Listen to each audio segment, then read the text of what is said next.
Hi hello, ఇంటి ముందు ముగ్గు ఎంతో అందంగా కనిపిస్తుంది. అలాంటి ముగ్గు మనము పిండితో వేస్తే పిల్లలు చెరిపేస్తూ ఉంటారు. నానబెట్టిన బియ్యం పిండితో ముగ్గు వేసి చూడండి, అచ్చం పెయింట్ వేసినట్టుగా ఉంటుంది. చూసే వాళ్ళకి కావాల్సిన బియ్యం తీసుకొని ఒక 2 times మంచిగా వాష్ చేసేసుకొని నైట్ అంతా నానబెట్టుకోవాలి.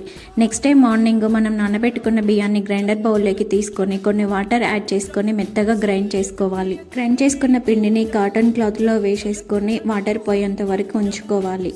లేకుంటే ఇలానే కాటన్ క్లాత్లో ఉంచేసుకొని మొత్తం స్ప్రెడ్ చేసేసుకొని చాక్తో కూడా చిన్న చిన్న పీసెస్గా కట్ చేసుకోవచ్చు. నాకు ఇక్కడ వాటర్ ఎక్కువ అయ్యాయి కాబట్టి నేను కొంచెంసేపు కాటన్ క్లాత్లో ఉంచేస్తున్నాను. నీళ్ళన్నీ అడిచిపోయాక ఒక ప్లేట్లోకి పిండిని తీసుకొని చపాతీ ముద్దలా కలిపేసుకోవాలి.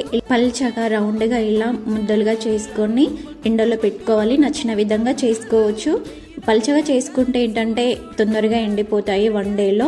ఎలా అయినా వాటిని ముగ్గుకి సరిపడా ఒక ముద్దని ఒక బౌల్లోకి తీసుకొని కొన్ని వాటర్ పోసుకొని పల్చగా చేసుకోకూడదు, కొంచెం తిక్కుగా చేసుకోవాలి. కాటన్ క్లాత్ ఆ వాటర్లో డిప్ చేస్తూ మనం నచ్చినట్టు ముగ్గు వేసుకోవడమే. చిన్నపిల్లల్లో చెరిపేసినా చెరగదు, ఆరిపోయిన తర్వాత తెల్లగా పెయింట్ లాగా కనిపిస్తుంది. అసలే సంక్రాంతి పండగ, ఒక్కసారి ఇలా ట్రై చేసి చూడండి. ట్రై చేశాక ఇలా ఉందో కామెంట్ సెక్షన్లో కామెంట్ చేయండి. Like and subscribe.